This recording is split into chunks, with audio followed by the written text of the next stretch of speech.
सहना भवतु सहनौ पुनक्तु सह वीर्यङ्करवावहै तेजस्विनावधीतमस्तु मा विद्विषावहै।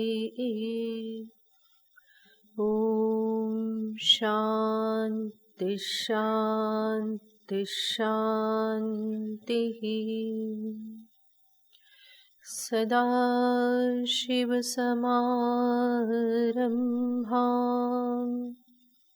शङ्कराचार्यमध्यमाम् अस्मदाचार्यपर्यन्तां वन्दे गुरुपरम्पराम्।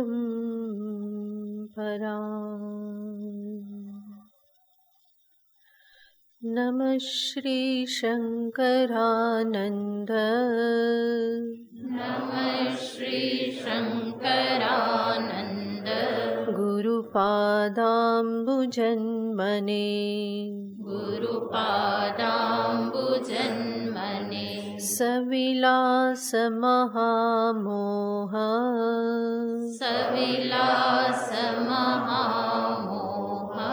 ग्राहग्रासैककर्मणे ग्राहग्रासैककर्मणे।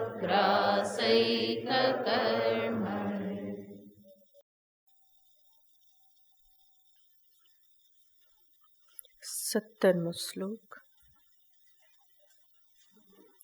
स्पष्टशब्दादियुक्तेषु भौतिकत्वम् अतिस्फुटम् स्पष्टशब्दादियुक्तेषु भौतिकत्वम् अतिस्फुटम् अक्षादावपि तच्छास्त्रयुक्तिभ्यामवधार्यताम् अक्षादावपि तच्छास्त्रयुक्तिभ्यामवधार्यताम् एकादशेन्द्रियैर्युक्त्या शास्त्रेणाप्यवगम्यते एकादशेन्द्रियैर्युक्त्या शास्त्रेणाप्यवगम्यते यावत् किञ्चित् भवेदेतदिदं शब्दोदितं जगत् यावत् किञ्चित् भवेदेतदिदं शब्दोदितं जगत् इदं सर्वं पुरा सृष्टेरेकमेवाद्वितीयकम् इदं सर्वं पुरा सृष्टिरेकमेवाद्वितीयकम् सदेवासीन्नामरूपेणास्तामित्यारुणेर्वचः सदेवासीन्नामरूपेणास्तामित्यारुणेर्वचः वृक्षस्य स्वगतो भेदः पत्रपुष्पफलादिभिः वृक्षस्य स्वगतो भेदः पत्रपुष्पफलादिभिः वृक्षान्तरात् सजातीयो विजातीयः शिलादितः वृक्षान्तरात् सजातीयो विजातीयः शिलादितः तथा सद्वस्तुनो भेदत्रयं प्राप्तं निवार्यते तथा सद्वस्तुनो भेदत्रयं प्राप्तं निवार्यते ऐक्यावधारणद्वैतप्रतिषेधे स्त्रिभिः क्रमात् ऐक्यावधारणद्वैतप्रतिषेधे स्त्रिभिः क्रमात्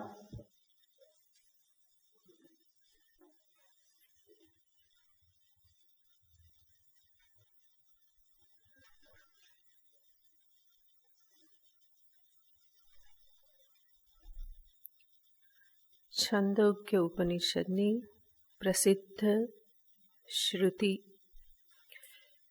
એકમેવા દ્વિતીયમ સદૈવ સૌમ્ય ઇદમગ્ર આસિત એકમેવા દ્વિતીયમ. આ જે પ્રસિદ્ધ મંત્ર, એના ઉપર વિસ્તૃત વિચાર આ દ્વિતીય પ્રકરણમાં આચાર્ય વિદ્યારણ્ય મુનિજી મહારાજ કરી રહ્યા છે. અને જેમાં એમણે સમજાવ્યું કે કેવી રીતે એક સતબ્રહ્મમાંથી બધું ઉત્પન્ન થયેલું છે. પંચભૂત, ઇન્દ્રિયો, મન, બુદ્ધિ, વિષયો, આ બધું કયા પછી હવે મુખ્યતયા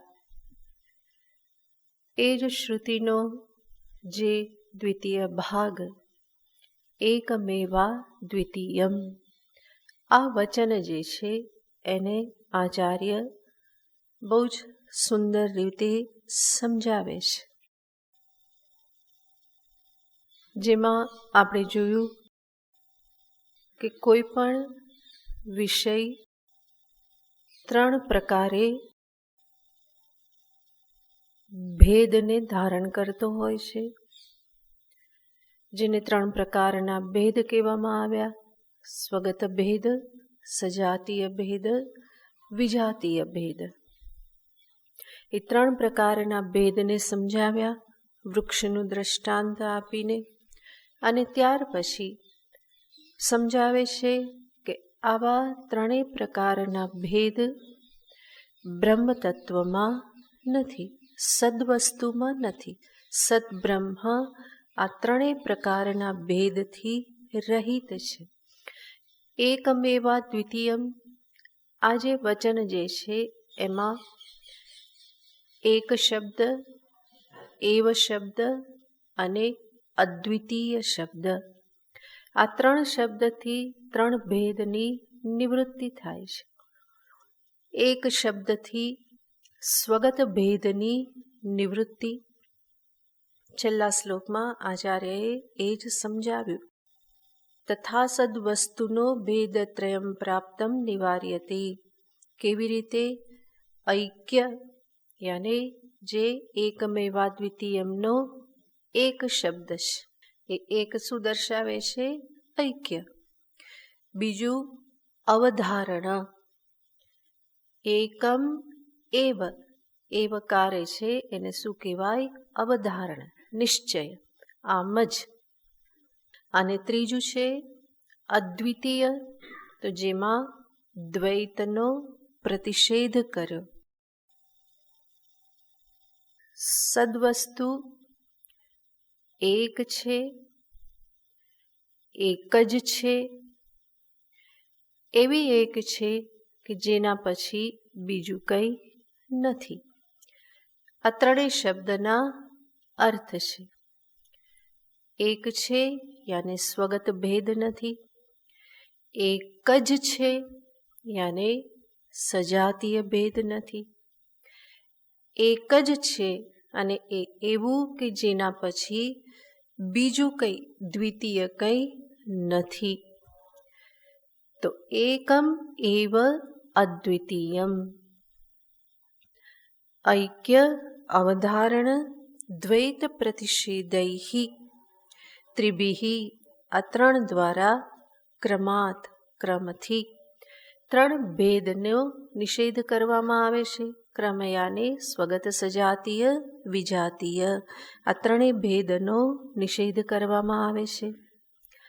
હવે આ જે કહ્યું કે સત્તત્વ નિર્ભેદ છે, કોઈ પણ પ્રકારના ભેદ એમાં નથી, તો એ જ વસ્તુને હજુ વિસ્તારથી સમજાવે છે.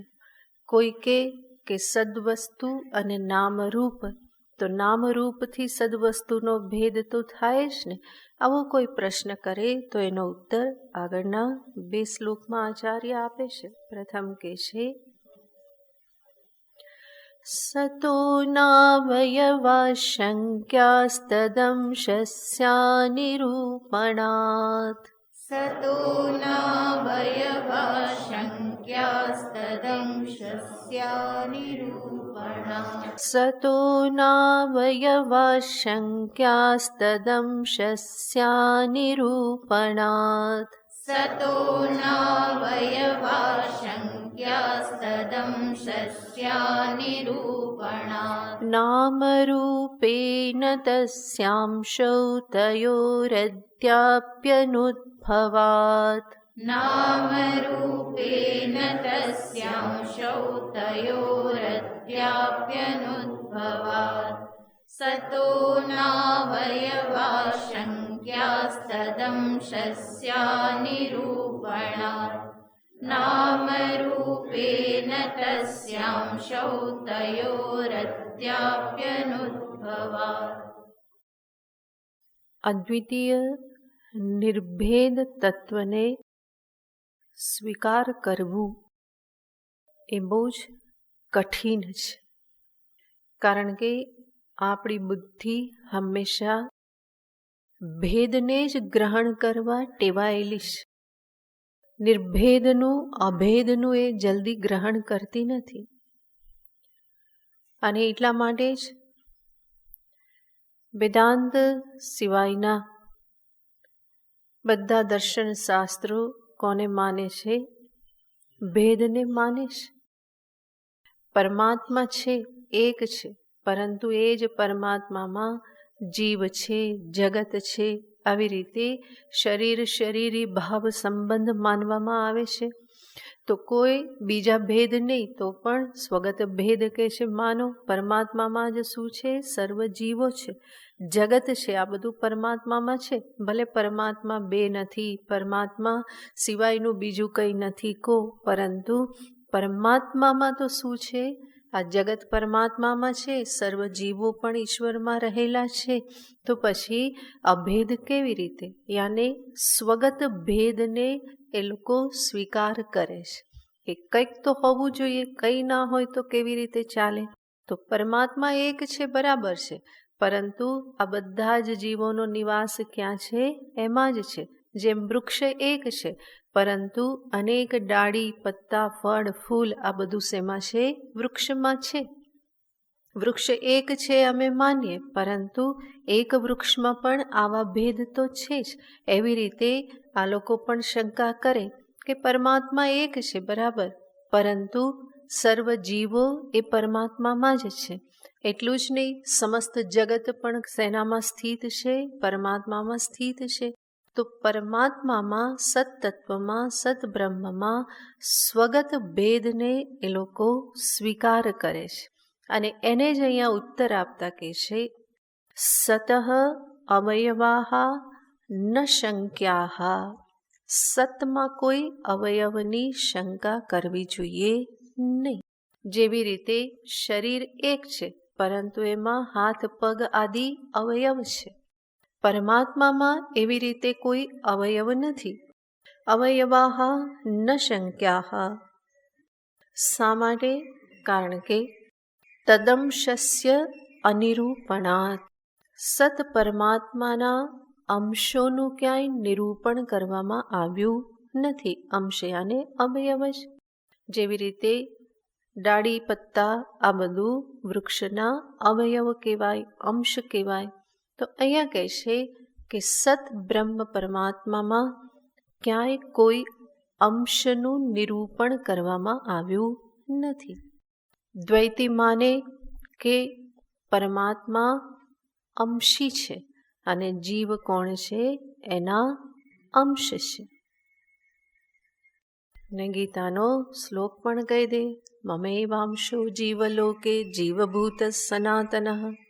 તો હંમેશા એ સ્વીકાર કરે છે કે પરમાત્મા અંશી છે અને જીવો બધા કેવા છે? એના અંશ છે.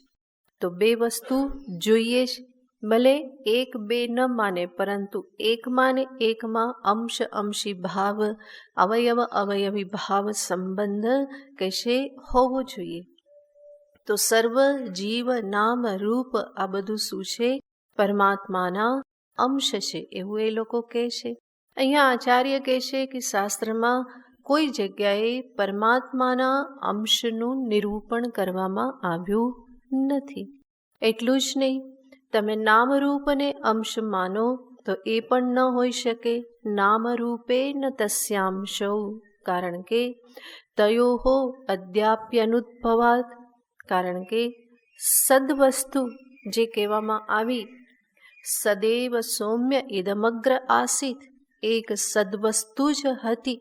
એનો અર્થ ત્યારે નામરૂપ નહોતા. નામરૂપનો ત્યારે ઉદ્ભવ નહોતો.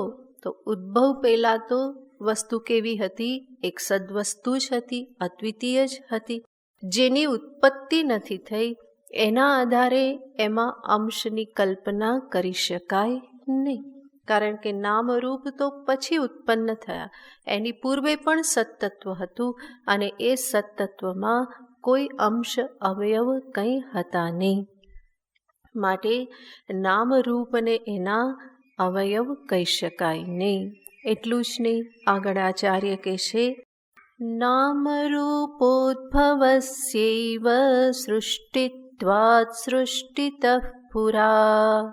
નામરૂપોદ્ભવસ્યૈવ સૃષ્ટિત્વાत् સૃષ્ટિતઃ પુરા. ન તયોરુદ્ભવસ્તસ્માत् નિરંશં સત્યથા વિયત. ન તયોરુદ્ભવસ્તસ્માत् નિરંશં સત્યથા વિયત.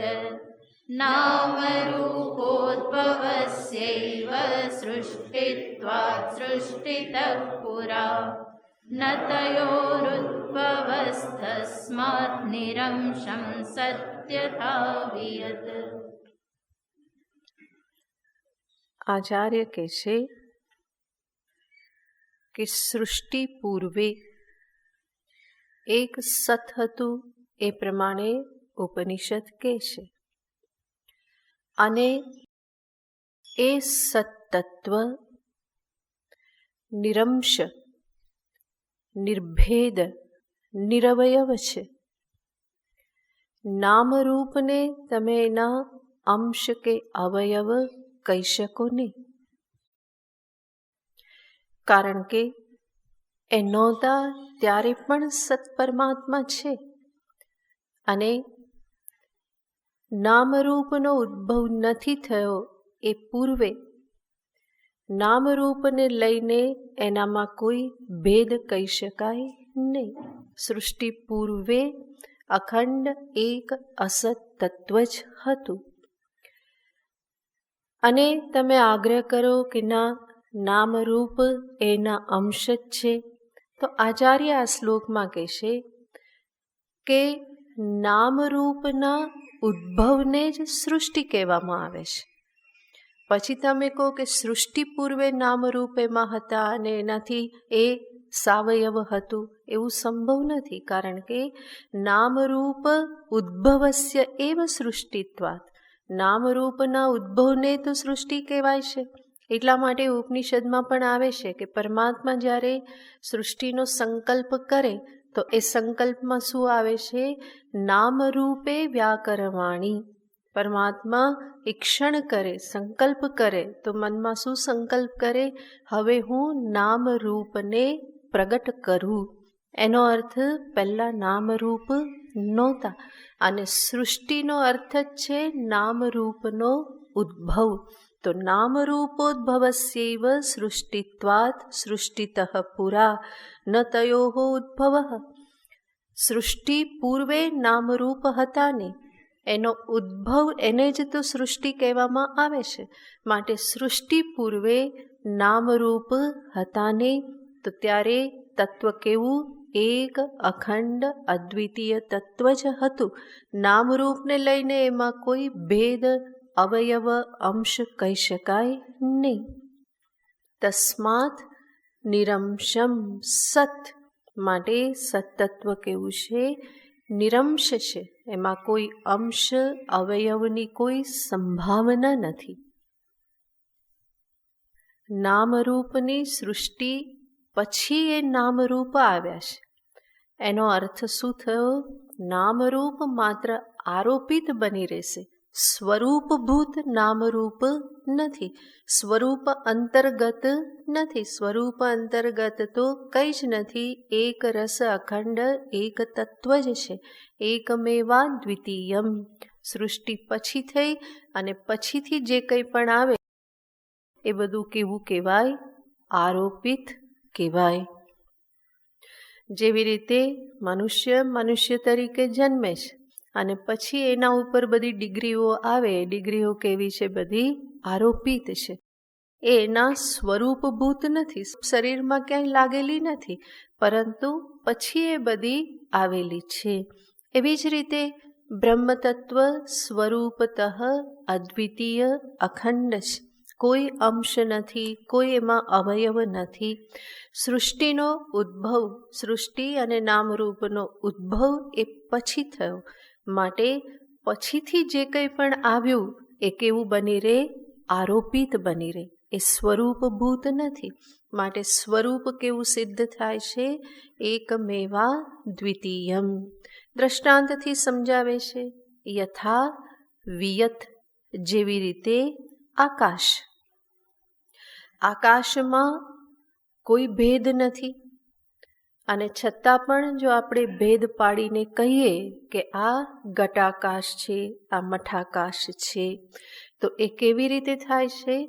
ઘટ મઠના એ ઉપાધિના આધારે. આકાશમાં સ્વરૂપતઃ કોઈ અંશ નથી, કોઈ અવયવ નથી. જે કંઈ પણ આપણે વ્યવહાર કરીએ છીએ અંશનો કે ભેદનો, એ વ્યવહાર શેના આધારે કહીએ છીએ? ઉપાધિ અને નામરૂપના આધારે. બાકી સ્વરૂપતઃ આકાશ જે છે એ એક જ છે. એવી જ રીતે સત્તત્વ જે છે એ એક જ છે. નામરૂપની સૃષ્ટિ પૂર્વે નામરૂપ હતા નહીં, એટલા માટે સત્તત્વમાં કોઈ ભેદ આવતા નથી. એટલું જ નહીં, સતમાં જો જીવ જગત આ બધું રહેલું હોય તો એ તો હંમેશા છે જ. તો પછી સૃષ્ટિ કોની કરવાની? સૃષ્ટિ પૂર્વે પણ હોય તો પછી સૃષ્ટિ સર્જન કોનું કરવાનું? જગત અને જીવ જ છે, બીજું તો કંઈ છે નહીં. તો પછી જો એ હોય જ, પહેલેથી જ હોય, તો પછી કોઈ સર્જન કરવાનું રહેતું નથી, સૃષ્ટિ કરવાની કોઈ રહેતી નથી. એટલું જ નહીં, પહેલેથી જ સર્વ નામ રૂપ જગત આ બધું હોય જ, તો પછી એને બનાવનાર પરમાત્માની પણ કલ્પના કરવાની રહેતી નથી. છે જ પહેલેથી. તો ઉત્પન્ન થયું, ઉત્પન્ન કરનારો, સૃષ્ટિનો કર્તા, આ બધું પણ કોઈ વિચારની આવશ્યકતા રહેતી નથી. માટે આ સર્વ યુક્તિથી એ જ સિદ્ધ થાય છે કે સત્તત્વ સ્વરૂપતઃ કેવું છે? એકમેવા દ્વિતીયમ. એ એક જ છે, એમાં કોઈ સ્વગત ભેદ રહેલો નથી. એ એક તત્વ છે, એકાકાર છે, એક તત્વ છે. જેવી રીતે વિયત, આકાશ જે રીતે છે એ રીતે. આ બે શ્લોકમાં સત્તત્વમાંથી સ્વગત ભેદનો નિષેધ કર્યો કે એમાં કોઈ ભેદ નથી. જીવ જગત સ્વરૂપ કોઈ અંશ અવયવ એમાં છે નહીં. એ એક રૂપ છે. હવે પછીના શ્લોકમાં એ જ સત બ્રહ્મમાંથી સજાતીય ભેદનો નિષેધ કરે છે. બતાવે છે કે કેવી રીતે સજાતીય ભેદ નથી.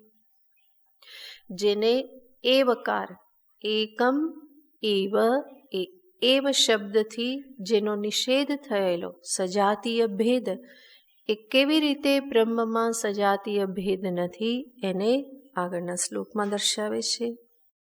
સદંતરમ સજાતીયમ ન વૈલક્ષણ્યવર્જનાત. સદંતરમ સજાતીયમ ન વૈલક્ષણ્યવર્જનાत् નામરૂપોપાધિભેદં વિના નૈવ સતોભિદા નામરૂપોપાધિભેદં વિના નૈવ સતોભિદા સદંતરમ સજાતીયમ ન વૈલક્ષણ્યવર્જનાत् નામરૂપોપાધિભેદં વિના નૈવ સતોભિદા. સજાતીય ભેદ. સજાતીય ભેદ યાને સમાન જાતીય બીજી વસ્તુ હોય, એક વૃક્ષ એની સાથે બીજું વૃક્ષ, ત્રીજું વૃક્ષ છે તો બધા વૃક્ષ જ, અને બધામાં એક સમાન વૃક્ષત્વ જાતિ છે. તો એ રીતે જે અનેક હોય ત્યાં શું આવે? સજાતીય ભેદ આવે. અને સમાન પ્રકારની બીજી વસ્તુ હોય તો એ સજાતીય કહેવાય. સત તત્વ જે છે એ સજાતીય ક્યારે થાય? જ્યારે સત એક, પછી બીજું સત, પછી ત્રીજું સત, ચોથું સત, આવી રીતે અનેક સત હોય તો એ સતમાં શું કહેવાય? સજાતીય ભેદ કહેવાય. પણ આચાર્ય કહેશે સદંતરમ સજાતીયમ ન. સજાતીય એવું બીજું સત છે નહીં.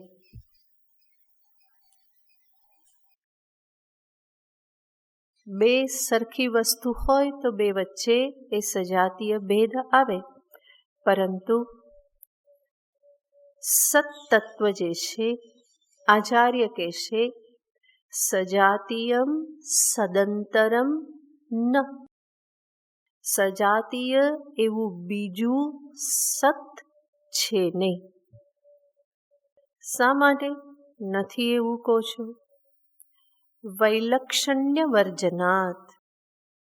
અહીંયા પહેલા સમજી લો કે જ્યારે કહેવામાં આવે સજાતીય ભેદ, અહીંયા સજાતીયતા યાને સરખાપણું છે. વૃક્ષ વૃક્ષ વૃક્ષ સરખાપણું છે, અને છતાં પણ વૃક્ષ વૃક્ષમાં ભેદ છે કે નહીં?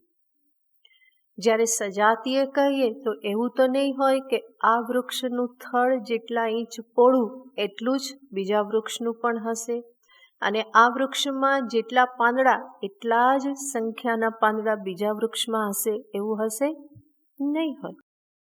તો સજાતીય છે છતાં પણ એમાં શું છે? વૈલક્ષણ્ય છે. એક જ સમાન પ્રકારનું વૃક્ષ હોય, પીપળાનું વૃક્ષ, બીજું પીપળાનું વૃક્ષ છે, બંને પીપળના જ, છતાં પણ બંનેમાં વૈલક્ષણ્ય તો રહેવાનું છે. તો જ્યાં ભેદ જોવો હોય ત્યાં શું હોવું જોઈએ? વૈલક્ષણ્ય હોવું જ જોઈએ. તો જ બેને જુદા પાડી શકાય. એટલા માટે જ આપણે જોઈએ મનુષ્ય બધા કેવા છે? સજાતીય છે, અને છતાં મનુષ્યમાં બધામાં ભેદ છે જ.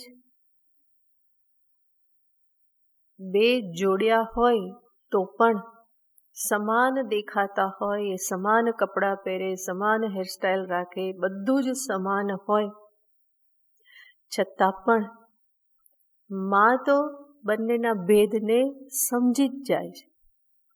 આપણે ગરબડ થાય કે હવે આ રામ છે કે શ્યામ છે, શું છે ખબર નહીં પડે, પણ માને ગરબડ નથી થતી, કારણ કે એ બેમાં જે થોડુંક પણ વૈલક્ષણ્ય છે એ માએ પકડી લીધું છે કે આ રામ છે ને આ શ્યામ છે, આપણે પકડ્યું નથી એટલા માટે ગરબડ થાય, પણ માં તો જાણી જ જાય છે કે આ રીતે છે. તો કંઈક વૈલક્ષણ્ય છે જેના આધારે ભેદ પડે છે. સજાતીય પણ ભેદ ત્યારે થાય જ્યારે બીજી વસ્તુ હોય અને એમાં વૈલક્ષણ્ય હોય. તો અહીંયા આચાર્ય કહે છે સદંતરમ સજાતીયમ ન સદ અંતરમ, યાને બીજું સત કોઈ છે નહીં, કારણ કે કોઈ વૈલક્ષણ્ય ગ્રહણ થઈ શકતું નથી. સત સત જ છે, બીજું સત એવું કહી શકાતું નથી. અને તમે કહો તો પણ એ જે તમે કહી રહ્યા છો એમાં ફોકસ સત ઉપર નહીં, પરંતુ શેના પર છે? નામરૂપ પર છે, જેના આધારે તમે બે વસ્તુને અલગ કહો છો કે આ પ્રમાણે છે, આ પ્રમાણે છે. માટે આચાર્ય કહે છે નામરૂપોપાધિ ભેદમ વિના નૈવ સતઃ ભેદા. નામરૂપ ઉપાધિ જે છે એ ભેદને ગ્રહણ કર્યા વગર સતમાં કોઈ ભેદ આવતો નથી. સત્ય અને અસ્તિત્વ હોવું એ જ તો સત છે. અહીંયા આપણે અનેક વખત જોયેલું છે, આપણે જ્યારે કહીએ પુસ્તક છે, ટેબલ છે, આપણને એવું લાગે કે બે અસ્તિત્વ થયા, બે વસ્તુ થઈ, એક પુસ્તક અને બીજું ટેબલ. પુસ્તકનું હોવું, ટેબલનું હોવું, આ હોવાપણું એ જ શું છે? સત છે. સત્તા, સતથી શું મળે? સત્તા. પુસ્તક સત્તા અને ટેબલ સત્તા.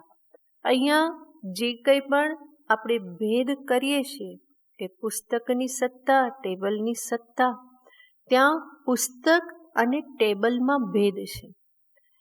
એ પુસ્તક ટેબલ જે આ એક નામરૂપ છે, આ એક નામરૂપ છે, એ નામરૂપને જો એક બાજુ હટાવી દેવામાં આવે તો જે સત્તા, હોવાપણું, અસ્તિત્વ જે છે એમાં કોઈ ભેદ પાડી શકશો?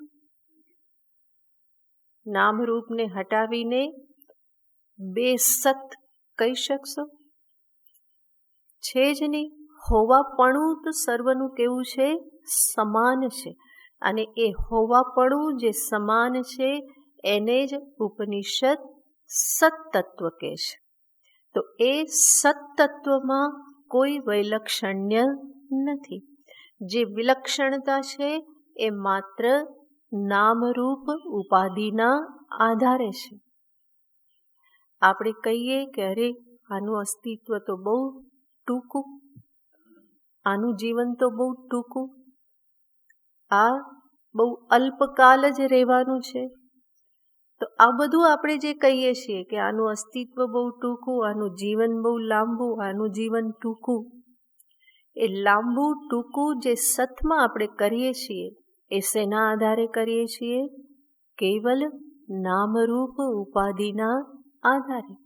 આપણે કહીએ કે ફૂલની જિંદગી 24 કલાકની, એનું અસ્તિત્વ 24 કલાકનું, અને આ ટેબલ વર્ષો સુધી રહેવાનું, તો એનું જીવન કેવું? લાંબુ. આજે આપણે સતમાં જે કાલના આધારે પણ ભેદ પાડીએ છીએ એ વસ્તુતઃ શેના આધારે છે? એ નામરૂપના પ્રગટીકરણ, એના વિલીનીકરણના આધારે આપણે એ સતને પણ એ પ્રમાણે જોઈએ છીએ. પરંતુ સત તો સત છે.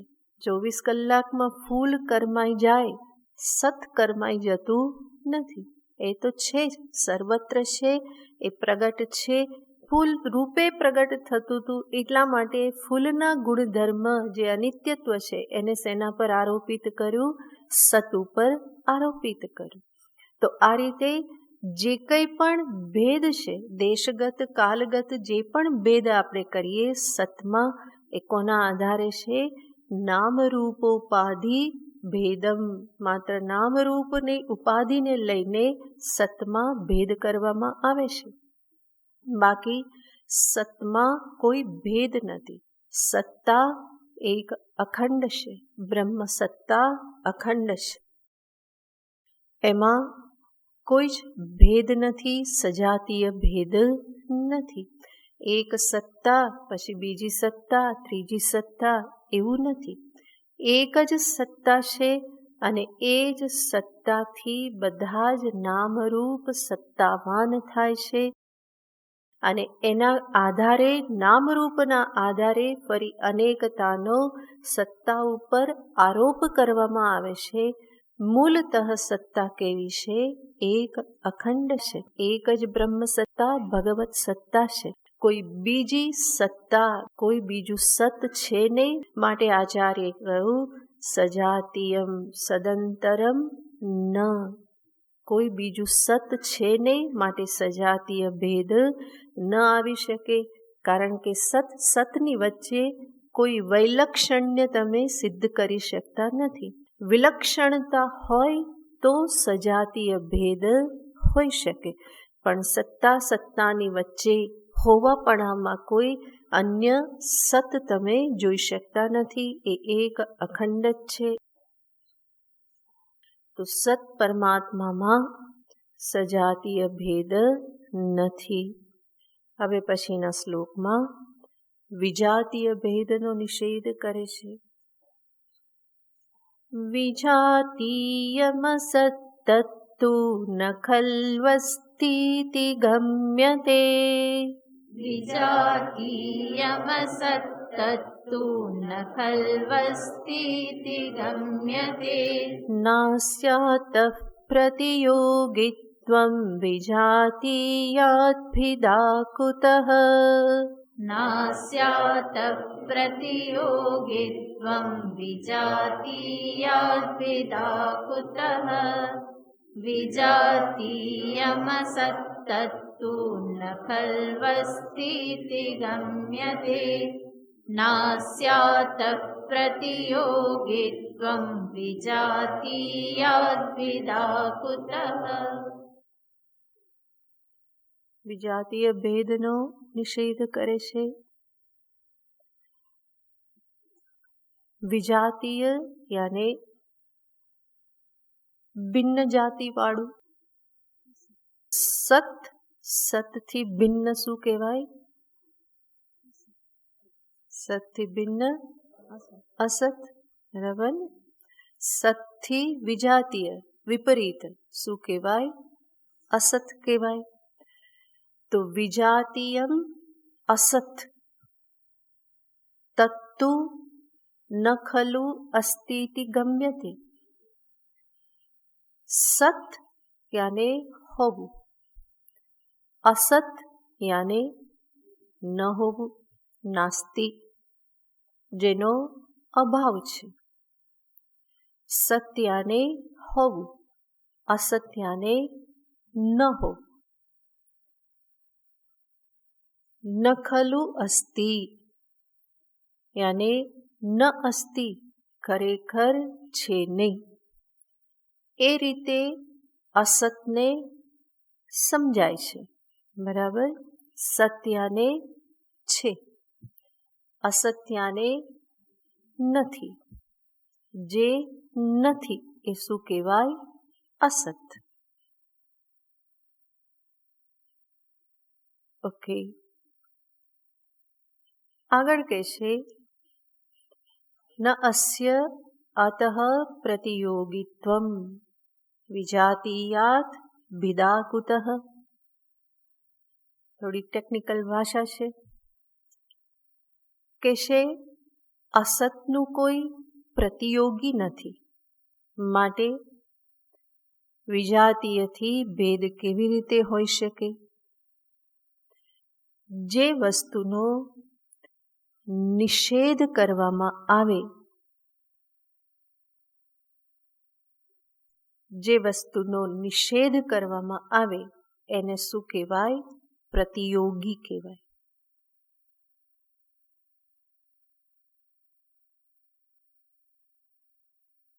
જેવી રીતે કહીએ ઘટ નથી, ઘટનો અભાવ છે. ઘટાભાવ. ઘટનો અભાવ છે. અહીંયા જ્યારે કહીએ કે ઘટનો અભાવ છે તો કોનો નિષેધ કર્યો? જોરથી બોલો. ઘટનો. બરાબર, ઘટનો અભાવ છે. તો અહીંયા જેનો નિષેધ કર્યો એને અભાવનો પ્રતિયોગી કહેવાય.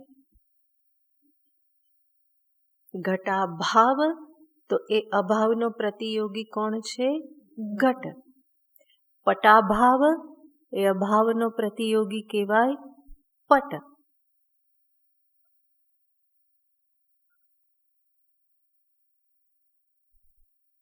બરાબર, ઘટાભાવ એ ઘટાભાવનો પ્રતિયોગી ઘટ કહેવાય. પટાભાવ તેનો અભાવ જે છે એ અભાવનો પ્રતિયોગી કોણ કહેવાય? પટ કહેવાય. બરાબર, તો જેનો નિષેધ કર્યો એને શું કહેવાય?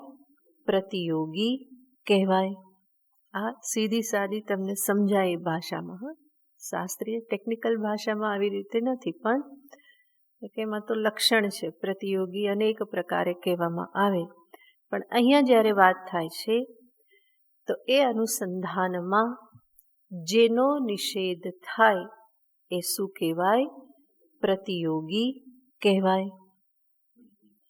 હવે જ્યારે કહીએ અસત, અસત્યને ન હોવું, અભાવ, એનો પ્રતિયોગી કોણ કહેશું?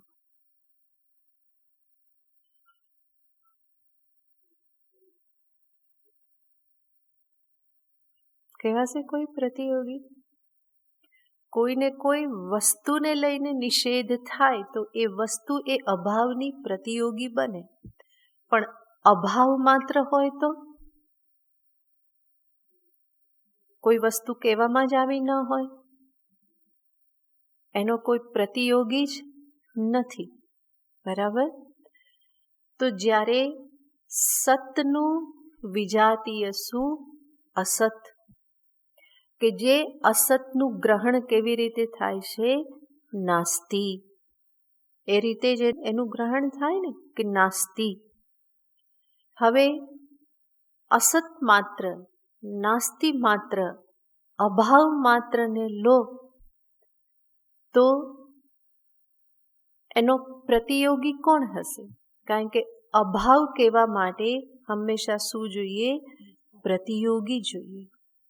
અભાવ સ્વતંત્ર રીતે કહી શકાય નહીં. અભાવનો કોઈ પ્રતિયોગી, અને તમે શેનો અભાવ કહેવા માગો છો એ હોવું જોઈએ. કેવલ અભાવથી કંઈ સિદ્ધ ન થાય. શેનો અભાવ? ઘટનો અભાવ, પટનો અભાવ, સત્તત્વમાં નામરૂપનો અભાવ, કંઈક તો શેનો અભાવ એ હોવું જોઈએ. અભાવ માત્રથી કંઈ ગ્રહણ થઈ શકતું નથી. સ્પષ્ટ થયું આટલું? હા, તો માત્ર અભાવ એને કહી શકાતો નથી. એનું શું હોવું જોઈએ? કોઈ પ્રતિયોગી હોવો જોઈએ. પ્રતિયોગી હોય તો અભાવ કહી શકાય. જેમ કે ઘટરૂપ પ્રતિયોગી, એના આધારે શું કહેવાય? ઘટાભાવ. જેમ કે ઘટનો અભાવ છે. અત્ર ભૂતલે ઘટો નાસ્તિ, અહીંયા ઘટ છે નહીં. પટનો અભાવ, તો અહીંયા પટ છે નહીં. આવી રીતે અભાવને કહેવા માટે શું જોઈએ? પ્રતિયોગી જોઈએ. બરાબર, પ્રતિયોગી વગર યાને કોઈ વિષય વગર અભાવનું પ્રતિપાદન થઈ શકતું નથી. હવે સત્તત્વ જે છે, સત્તત્વનું વિજાતીય અસત. પણ સત્તત્વનું વિજાતીય અસત તમે જ્યારે કહો તો એ અસત્યાને અભાવ, સત્યાને ભાવ. તો ભાવનું વિજાતીય અભાવ, પણ એ અભાવને ગ્રહણ કેવી રીતે કરશું? શેનો અભાવ કહેશો? અભાવ માત્ર તો કહી શકાતો નથી, ગ્રહણ થઈ શકતો નથી. માટે સતથી વિજાતીય એવું અસત કોઈ ગ્રહણ થઈ શકતું નથી. અને જ્યાં અસત અભાવ કોઈ ગ્રહણ જ નથી થઈ શકતો, તો વિજાતીય ભેદ આવશે કેવી રીતે? વિજાતીય હોય તો વિજાતીય ભેદ કહેવાય ને. પણ વિજાતીય એવા અસતની અભાવની સિદ્ધિ જ નહીં થઈ શકે, કારણ કે તસ્ય પ્રતિયોગિત્વમ ન. આજે તમે જે અસત કહો છો એનો કોઈ પ્રતિયોગી કોઈ વિષય છે જ નહીં, અને પ્રતિયોગી વગર અભાવનું ગ્રહણ થઈ શકતું નથી. માટે સતથી ભિન્ન અસત એવું કોઈ સિદ્ધ થતું નથી. અને વિજાતીય અસત એવું કંઈ સિદ્ધ ન થાય તો સતમાં વિજાતીય ભેદ પણ સિદ્ધ થતો નથી. સ્પષ્ટ? તો આ રીતે સત્તત્વમાંથી સ્વગત, સજાતીય, વિજાતીય આ ત્રણેય ભેદનો નિષેધ કર્યો, અને પરિણામે સિદ્ધ શું થયું? સત્તત્વ કેવું છે? એકમેવા દ્વિતીયમ. બરાબર. હવે આ જે એક અદ્વિતીય તત્વ જે છે, જેનું ઉપનિષદ વર્ણન કરે છે, આપણે શરૂઆતમાં જ જોયું કે આપણી બુદ્ધિ હંમેશા ભેદને જ ગ્રહણ કરવા ટેવાયેલી છે, અને એટલા માટે આ અભેદનું ગ્રહણ કરવું એ બહુ જ કઠિન થઈ જાય છે. બુદ્ધિને હંમેશા આદત છે કોઈને કોઈ વિલક્ષણતા જોઈ લેવી.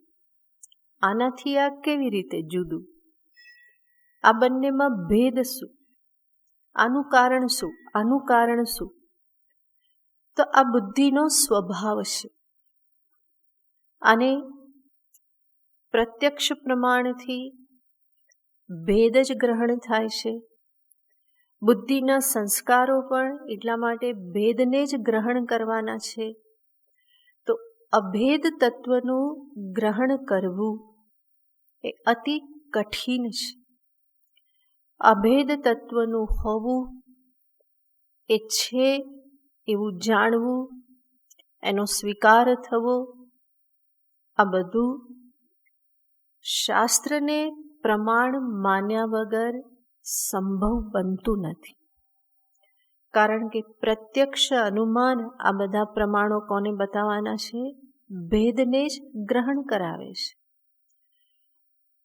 એટલા માટે જે ઉપનિષદ શાસ્ત્રને, શ્રુતિને પરમ પ્રમાણ રૂપે સ્વીકાર નથી કરતા, એ બધા શ્રુતિ પ્રતિપાદિત એકમેવા દ્વિતીયમ બ્રહ્મ તત્વને પણ સ્વીકારી શકતા નથી.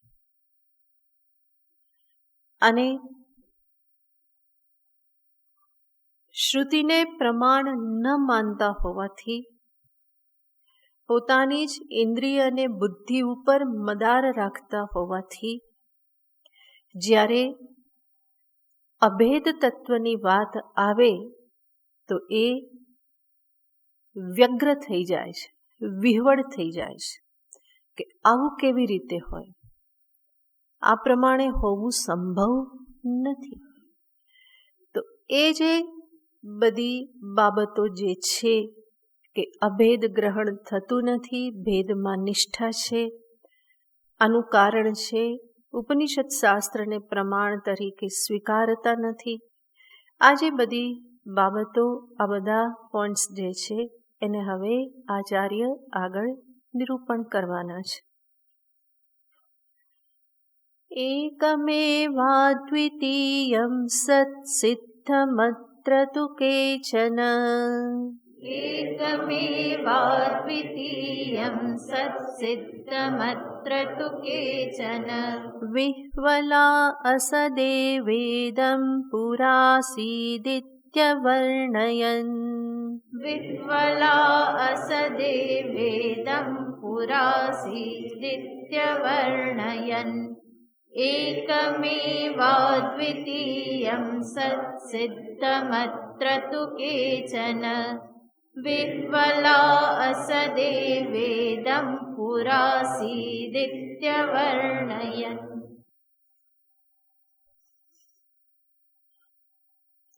એકમેવાદ્વિતીયમ સત સિદ્ધમ. અત્યાર સુધી સુસિદ્ધ કર્યું સત કેવું છે, એકમેવા દ્વિતીયમ. ત્રણ ભેદ દર્શાવ્યા, ત્રણેય ભેદનો નિષેધ કર્યો, તો સત હવે કેવું સિદ્ધ થઈ ગયું, એકમેવા દ્વિતીયમ સત સિદ્ધમ. આ સિદ્ધ થયું. અત્ર આ એક અદ્વિતીય સતના વિષયમાં અત્ર તું કેચન વિહ્વલાહા, કેટલાક લોકો વિહ્વળ થઈ જાય છે, વ્યગ્ર થઈ જાય છે, સ્વીકારી શકતા નથી.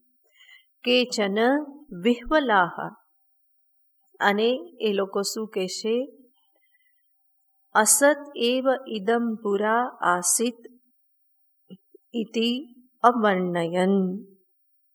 એ લોકો બધા શું કહે છે, સતને ન સમજવાના કારણે કહેશે આ બધું આવી રીતે કહેવાની જરૂર નથી, માત્ર શ્રુતિથી કેટલું સમજી લો કે આ જે કંઈ પણ ઇદમ જે છે એ પહેલાં કેવું હતું, અસત હતું.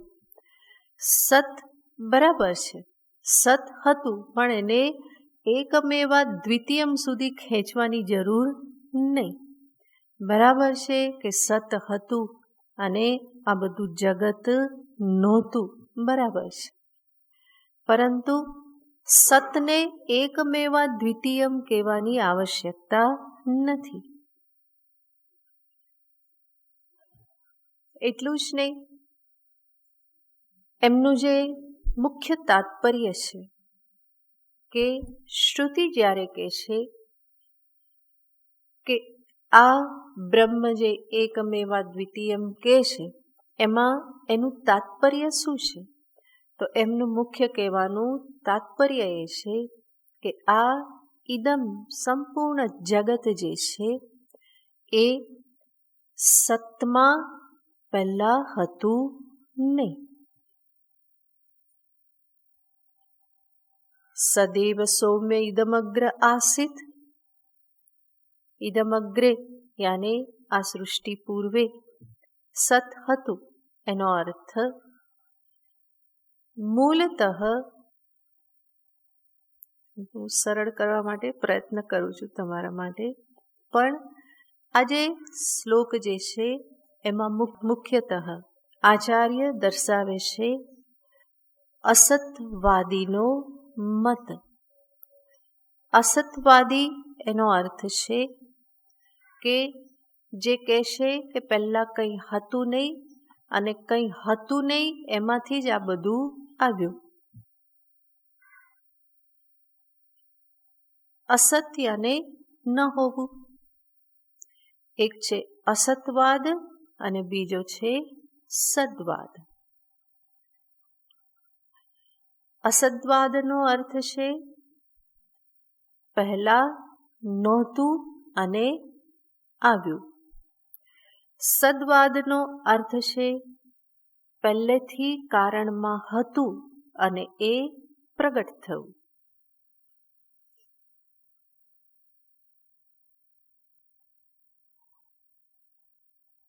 વેદાંતનો સિદ્ધાંત છે કે જે હતું એ પ્રગટ થયું, કારણ કે એકદમ ન હોય એમાંથી કંઈ ઉત્પન્ન થાય નહીં. તલને પીસવાથી તેલ નીકળે એ ક્યારે સંભવ બને? તલમાં તેલ હોય. અત્યારે તરત સમજાઈ જાય, કચરિયું ખાય ને બધા, તો તલમાં તેલ હોય એ જ તલમાંથી પ્રગટ થાય તો તેલ તલમાંથી ઉત્પન્ન થાય. ક્યારે સંભવ બને? જ્યારે પહેલાંથી એમાં છે. જો એવી રીતે ન સ્વીકારો તો રેતીને પીસવાથી પણ શું મળી જવું જોઈએ? તેલ મળી જવું જોઈએ. પણ મળે છે? નથી મળતું. તો તલમાંથી જ તેલ મળે, કારણ કે એમાં છે. રેતીમાંથી તેલ ના મળી જાય. તો અસતવાદ સ્વીકારવાથી આ બધી તકલીફ થાય કે ગમે ત્યાંથી ગમે તે કંઈ પણ ઉત્પન્ન થઈ જાય, કોઈ પણ પ્રકારની વ્યવસ્થા રહે નહીં. આંબો વાવો ને લીંબુ આવી જાય, આવું થાય. પણ વેદાંત કહેશે કે એ રીતે વ્યવસ્થા બને જ નહીં. આંબો વાવો, એ બીજમાં એ આંબાનું ફળ અવ્યક્ત રૂપે હોય ત્યારે જ એમાંથી કેરી ઉત્પન્ન થાય. નહીં તો કંઈ પણ વાવો ને કેરી ઉગી જાય એવું થવાનું નથી. તો વેદાંતમાં સદ્વાદનો સ્વીકાર છે. અહીંયા આચાર્ય જે કહેશે એ અસતવાદીને દર્શાવતા કહેશે. દ્વિતીય લાઈનમાં જે કહ્યું કે અસત એવ ઇદમ પુરા આસીત. આ બધું કેવું હતું? અસત જ હતું. અસત હતું, યાને પહેલાં કંઈ હતું જ નહીં. અને એ જ અર્થમાં ઉપનિષદ શું કહેશે? એકમેવા દ્વિતીયમ. આ તમે સંપૂર્ણ નિર્ભેદ તત્વ કહો છો, એના ઉપર શ્રુતિનું ફોકસ નથી. પણ શ્રુતિ શું કહેવા માગે છે? પહેલાં બધું કેવું હતું? અસત હતું. આ જગત તમે કહો છો કે આવી રીતે ઉત્પન્ન થયું, પણ એ જગત ઉત્પન્ન થયું ભલે થયું, પરંતુ પહેલાં એ કેવું હતું? અસત હતું. સંપૂર્ણ કોઈ કંઈ હતું નહીં, કેવલ સત હતું. એટલું જ તમે વાત કરો ને. એકમેવા દ્વિતીયમ સુધી શા માટે જાઓ છો? કારણ કે એની બુદ્ધિ એ સ્વીકાર કરી શકતી નથી. અને જ્યારે આપણી બુદ્ધિ ઉપનિષદ પ્રતિપાદિત સત્યને સ્વીકાર ન કરી શકતી હોય ત્યારે આપણી જ બુદ્ધિ અર્થનો અનર્થ કરે. ઉપનિષદના શબ્દોને જ અલગ રૂપે એ અર્થઘટન કરી અને બુદ્ધિને સંતોષ આપે. તો અસદવાદી કહેશે કે અખંડ તત્વ સુધી જવાની જરૂર નથી. અહીંયા શ્રુતિનું ફોકસ શું છે? તો કે ઇદમ અગ્રે આસીત. યાને આ જગત હતું એ સંપૂર્ણ કેવું હતું? અસત હતું. અને એ જ આ બ્રહ્મમાંથી ઉત્પન્ન થયું એવું માનો.